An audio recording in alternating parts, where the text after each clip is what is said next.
వస్తువులు సేవలు ఇచ్చినటువంటి దేశం ఏదంటే ఫ్రాన్స్ దేశం. ఈ జిఎస్టీని 1954 సంవత్సరంలో ఫ్రాన్స్ దేశం మొట్టమొదటిగా ప్రారంభించింది. అసలు జిఎస్టీ అంటే ఏంటి? One nation one tax one market చూస్తున్నాం. ఈ యొక్క పన్నులను ఏ విధంగా ప్రవేశపెట్టాలి, ప్రవేశపెట్టినటువంటి పరోక్ష పన్నులు ఏ విధంగా ఉంటాయి, ఈ యొక్క పరోక్ష పన్నులు అయినటువంటి ఏకీకృత వస్తు సేవల పన్నులనే గుడ్ అండ్ సర్వీస్ ట్యాక్స్ అంటాం. దీన్నే ఏమంటే one nation one tax one country. ఈ యొక్క జిఎస్టీని ప్రస్తుతం ప్రపంచంలో 150 దేశాల పైగా ఏదో ఒక రూపంలో ప్రతి ఒక్క దేశంలో కూడా ఈ యొక్క జిఎస్టీ అన్నటువంటిది వాడటం జరుగుతుంది. కాబట్టి ఈ జిఎస్టీ భారతదేశంలో ఏ విధంగా కాలక్రమేణా వ్యాప్తి చెందుతూ వచ్చింది, ఏ విధంగా ఈ యొక్క జిఎస్టీ అన్నటువంటిది మనం కనుక చూసినట్లయితే 2000 సంవత్సరంలో వాజ్పేయి గారి ప్రభుత్వంలో సాధికార కమిటీ ఏర్పాటు చేసి ఈ యొక్క సాధికార కమిటీ ద్వారా జిఎస్టీని ప్రవేశపెట్టాలని అప్పటి కమిటీలో ఉన్నటువంటి పశ్చిమ బెంగాల్ ఆర్థిక మంత్రి గారు అయినటువంటి అసీమ్ దాస్ గుప్తా గారు నేతృత్వం వహించడం జరిగింది. ఈ యొక్క 2000 సంవత్సరంలో వాజ్పేయి గారు నియమించినటువంటి దానికి అనుగుణంగా 2003 సంవత్సరంలో పరోక్ష పన్నులు అమలుపై నియమితమైనటువంటి విజయ్ కేల్కర్ ట్రాన్స్పోర్ట్ సమగ్ర జిఎస్టీ తీసుకురావాలని వారి యొక్క అభిప్రాయానికి రావడం జరిగింది. వారు చేసినటువంటి సిఫార్సులకు అనుగుణంగా 2006 సంవత్సరంలో కాంగ్రెస్ ప్రభుత్వం ఉన్నటువంటి ఆర్థిక మంత్రి గారు శ్రీ పి చిదంబరం గారు తొలిసారిగా బడ్జెట్లో ఈ యొక్క జిఎస్టీ ప్రస్తావన తీసుకురావడం జరిగింది. ఆయన కేంద్రంలో ఈ యొక్క జిఎస్టీ తీసుకురావడానికి మేము 2010 కల్లా ఈ యొక్క జిఎస్టీని అమలులోకి తెస్తామని ప్రకటన చేయడం జరిగింది. ఏప్రిల్ 1, 2010 కల్లా కూడా జిఎస్టీ అన్నటువంటిది అమలు అవుతుందని ప్రకటన చేయడం జరిగింది. ఆయన ప్రకటన తర్వాత 2007 సంవత్సరం నుండి జిఎస్టీ అమలుకు కార్యాచరణ ప్రణాళిక అమలు చేయడం, ఆ యొక్క రాష్ట్రాలు ఆర్థిక మంత్రులతో కూడినటువంటి సాధికార కమిటీ వారు ఈ కమిటీకి అప్పగించడం జరిగిందనమాట. ఆ కమిటీ నుండి ఈ యొక్క జిఎస్టీ అనేటువంటిది ఏ విధంగా వస్తుంది అన్నట్టు చూసినట్లయితే 2009 సంవత్సరంలో కేంద్రము, రాష్ట్రము మరియు ప్రభుత్వ అభిప్రాయాలను వారి యొక్క అనుగుణంగాను ఆ యొక్క రాష్ట్రాలు కేంద్రాలకు అనుగుణంగాను సాధికార కమిటీ మరి నవంబర్లో తొలి చర్చా పత్రాన్ని విడుదల చేసింది 2009లో.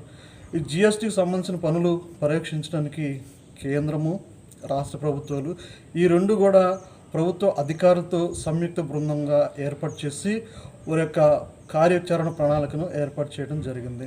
2010 సంవత్సరం నుండి ఈ యొక్క జిఎస్టీ 2010 సంవత్సరంలో మరి యొక్క కేంద్ర ప్రభుత్వంలో చర్చించిన విధంగా శ్రీ పి చిదంబరం గారు జిఎస్టీని తీసుకురావడానికి మేము కార్యాచరణ ప్రణాళిక చేస్తున్నాము. దానికి అనుగుణంగానే జిఎస్టీ అన్నటువంటిది 2011 ఏప్రిల్లో ప్రవేశపెట్టడానికి కేంద్ర ఆర్థిక మంత్రి గారు ఆ యొక్క బడ్జెట్ ప్రసంగంలో పేర్కొనడం జరిగింది. 2011 సంవత్సరం నుండి జిఎస్టీ ప్రవేశపెట్టడానికి కల్పించేందుకు మార్చిలో రాజ్యాంగం డాక్టర్ బిఆర్ అంబేద్కర్ గారు రాసించినటువంటి భారత రాజ్యాంగంలో నుండి 115వ రాజ్యాంగ సవరణలు బిల్లులు లోక్సభలో ప్రవేశపెట్టి లోక్సభలో ఈ యొక్క 115వ రాజ్యాంగ సవరణ చేసి ఈ బిల్లును పార్లమెంటు స్థాయి సంఘాల పరిశీలనకు పంపించడం జరిగింది. ఈ యొక్క బిల్లును పార్లమెంట్ స్థాయి సంఘాలు కూడా ఆమోదించి దానిని అధికార రూపంగా ప్రకటించడం జరిగింది. మరి 2012 సంవత్సరం నుండి ఈ యొక్క సాధికార కమిటీతో పాటు కేంద్రము, రాష్ట్ర ప్రభుత్వాలు అధికారాలతో పాటు ఈ యొక్క జిఎస్టీ రూపకల్పన ఏర్పాటు చేయడం జరిగిందనమాట. ఈ 2013 సంవత్సరం నుండి జిఎస్టీ రూపకల్పన కమిటీ జనవరిలో ఆ యొక్క కేంద్ర ప్రభుత్వానికి నివేదికను సమర్పించడం జరిగింది. దీని ఆధారంగానే మరి బిల్లులో కొన్ని సవరణలు సాధికార కమిటీ తీసుకొచ్చి ఈ యొక్క సిఫార్సులకు అనుగుణంగా పార్లమెంటు జిఎస్టీని రూపకల్పన చేస్తుంది. 2013 సంవత్సరంలో పార్లమెంట్ స్థాయి సంఘ సమావేశ నివేదిక సమర్పించి ఆ యొక్క బిల్లును ఆమోదించిన తర్వాత ఈ యొక్క బిల్లు ముసాయిదా కమిటీకి పంపించడం జరిగిందనమాట. ఈ ముసాయిదా కమిటీ కూడా బిల్లును పరిశీలించి దానిని పరిశీలనకు పంపించడం జరిగింది. దీని సిఫార్సులన్నీ కూడా రాజ్యాంగ సవరణకు అనుగుణంగా వారు మార్చుకుంటూ వచ్చారన్నమాట. ఈ విధంగా మనం చూసినట్లయితే ఈ యొక్క 2017 మరి జూలై 1వ తేదీ నుండి భారతదేశంలో ఈ జిఎస్టీ అనేటువంటిది ప్రవేశించడం జరిగింది. ఈ జిఎస్టీ ప్రవేశించిన తర్వాత ప్రతి ఒక్క దేశంలోనూ, ప్రతి ఒక్క రాష్ట్రంలోనూ, ప్రతి ఒక్క జిల్లాలోనూ, ప్రతి ఒక్క మండలంలోనూ, ప్రతి ఒక్క గ్రామంలోనూ ప్రతి దాని మీద ఈ జిఎస్టీ పన్ను అన్నటువంటిది విధించడం జరుగుతుంది. మనం చూసినట్లయితే ప్రతి ఒక్క దాంట్లో పర్చేస్ చేయడానికి మనం షాపింగ్ మాల్కి వెళ్ళినా, బిగ్ బజార్కి వెళ్ళినా, లేదంటే హోటల్స్కి వెళ్ళినా, స్టేషనరీకి వెళ్ళినా, బుక్స్ కొనడానికి వెళ్ళినా, లేదంటే మరి యొక్క స్టేషనరీ షాపులకి వెళ్ళినా, మరి ప్రతి ఒక్క బట్టల షాప్కి వెళ్ళినా, ప్రతి ఒక్క మోర్స్కి వెళ్ళినా, ఎక్కడైనా సరే అందుకనే జిఎస్టీలో ఒకటే పెట్టారు, ఏమని? One nation, one tax, one market. మన ప్రపంచంలో ఎక్కడైనా మార్కెట్ చేయొచ్చు, కానీ జిఎస్టీ అన్నటువంటిది విధించడం జరిగింది. ఈ జిఎస్టీ అన్నటువంటిది కేంద్రము, రాష్ట్ర ప్రభుత్వాలు కలిసి ఏర్పాటు చేసినటువంటి ఈ యొక్క జిఎస్టీ కాబట్టి 100 రూపీస్ దాటితే ఏ వస్తువు పర్చేజ్ చేసినా కానీ 100 రూపాయలు దాటితే ఆ యొక్క 100 రూపాయల పైన జిఎస్టీ స్టార్ట్ అవుతుంది అనమాట. 100 రూపాయలు మనం పర్చేజ్ చేసినప్పుడు 100 రూపాయలకి జిఎస్టీ కేంద్రానికి 8% జిఎస్టీ విధించడం జరుగుతుంది, రాష్ట్రానికి 8% జిఎస్టీ విధించడం జరుగుతుంది. ఈ విధంగా ఒక 100 రూపాయలు మనం పర్చేజ్ చేస్తే మార్కెట్లో దానికి 18% అంటే కేంద్రానికి 9%, రాష్ట్రానికి 9% అంటే 18% జిఎస్టీ విధించడం జరుగుతుంది. ఈ విధంగా ప్రతి ఒక్క వస్తువు మీద ట్యాక్స్ ఈనాడు ట్యాక్స్ లేనటువంటి వస్తువులు అంటూ కూడా ఏమీ లేదు. ప్రతి దాని మీద కూడా ట్యాక్స్ నియమించడం జరుగుతుంది. ఈ యొక్క జిఎస్టీ ఉపయోగించడం వల్ల రాష్ట్రాలకు ఆర్థిక ప్రయోజనం సమకూరుస్తుంది. కేంద్ర పాలిత ప్రాంతం ఉన్నటువంటి ఆ యొక్క రాష్ట్రాలకు, కేంద్రాలకు కూడా ఈ యొక్క జిఎస్టీ వల్ల మరి ఆదాయం సమకూర్చడం జరుగుతుందన్నమాట. అంటే ప్రపంచం మొత్తం కూడా ఒకేసారి ఉపయోగిస్తున్నారు కాబట్టి, ఒకేసారి పర్చేజ్ చేస్తున్నారు కాబట్టి, ఒకేసారి ట్యాక్స్ కడుతున్నారు కాబట్టి ఆదాయం ఉంటుండేది విరివిగా వస్తుంది. ఈ జిఎస్టీ మరి కొన్ని వస్తువుల మీద విధించరు. ఎందుకు విధించరు అంటే ఆ యొక్క జిఎస్టీ విధించినటువంటి కొన్ని వస్తువులు ఉన్నాయి. అవేంటో మనం చూసినట్లయితే ఈ యొక్క జిఎస్టీ విధించినటువంటి వస్తువులు పెట్రోల్, డీజిల్, క్రూడ్ ఆయిల్, తర్వాత విమానాలకు ఉపయోగించేటువంటి ఆయిల్ మీద ఈ యొక్క జిఎస్టీ అన్నటువంటిది ఉపయోగించరు. ఎందుకంటే ఇవి మరి నిత్యమైనటువంటి అవసరం కలిగినటువంటి ప్రతినిత్యం అనేకమైన లక్షల మంది ఉపయోగిస్తారు కాబట్టి వీటి మీద కేంద్రం మరి రాష్ట్ర ప్రభుత్వం ఉన్నటువంటి జిఎస్టీ వినియోగించరు.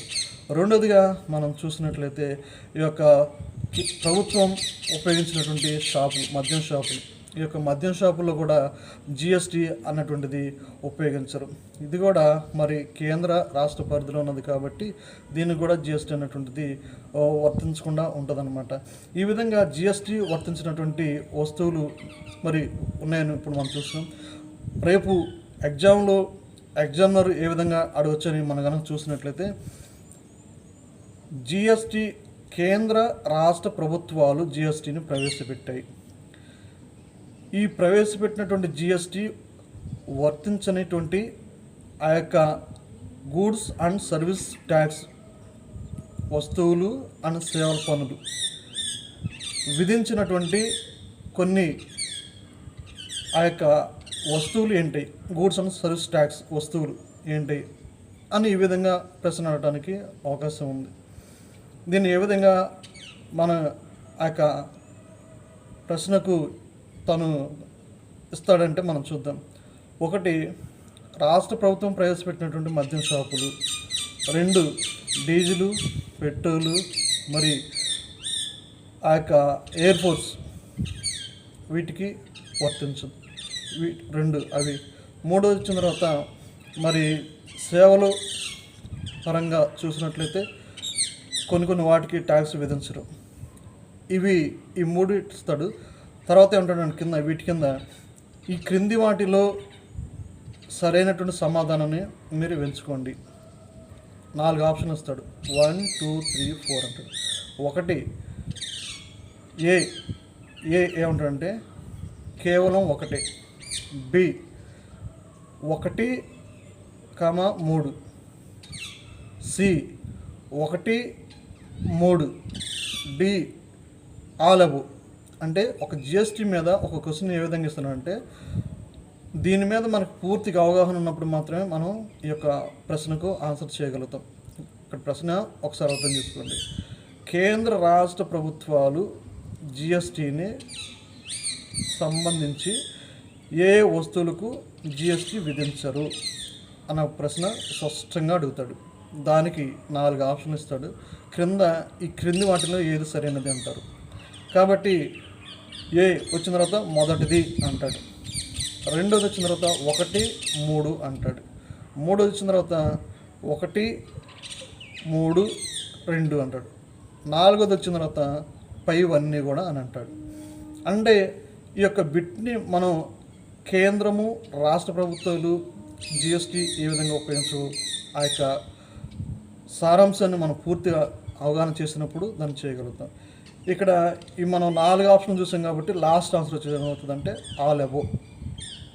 కాబట్టి ప్రతి ఒక్క బిట్ మీద కూడా మనం శ్రద్ధగా కూలంకషంగా చేసినట్లయితే ఎగ్జామ్లో అడిగేటువంటి ప్రశ్నకు మనం చాలా స్పష్టంగా ఆ యొక్క ప్రశ్నను గ్రహించి అర్థం చేసుకొని మనం ఆ యొక్క ఎగ్జామ్ రాసి ఆ యొక్క ఎగ్జామ్లో 1 మార్కు మనం సంపాదించాలంటే వీటి మీద కసరత్తు చేయాలి. ఈ విధంగా కసరత్తు చేసినట్టయితే వచ్చేటువంటి ప్రశ్నాపత్రంలో ఎలాంటి ప్రశ్న అయినా మనం ఈజీగా అర్థం చేసుకొని మరి మన యొక్క మార్కు సంపాదించడానికి అవకాశం ఉంటుంది. కాబట్టి ఈ యొక్క వీడియో నచ్చితే లైక్ చేయండి, షేర్ చేయండి. మరొక విషయం ఏమిటంటే ఒకవేళ మీ యొక్క అమూల్యమైన సలహాలు ఏదైనా తెలియజేయాలనుకుంటే ఈ యొక్క క్రింద ఉన్నటువంటి కామెంట్ బాక్స్లో మీ యొక్క అమూల్యమైన సలహాలు కానీ తెలియజేస్తే నేను మీ యొక్క సలహాలను తీసుకొని మరిగైనటువంటి ఆ యొక్క సమాచారం నేను ఇవ్వడానికి మరిన్ని వీడియోలు చేయడానికి నేను మరి మీ యొక్క ఆలోచన పరంగా మరి నేను ప్రిపేర్ అవుతాను అన్నమాట. ఈ యొక్క వీడియోని స్కిప్ చేయకుండా చూడండి. ఈ వీడియో నచ్చితే మీ యొక్క ఫ్రెండ్స్కి మరి విద్యార్థులు ఎవరైతే చదువుతున్నారో వారందరూ కూడా ఈ యొక్క వీడియో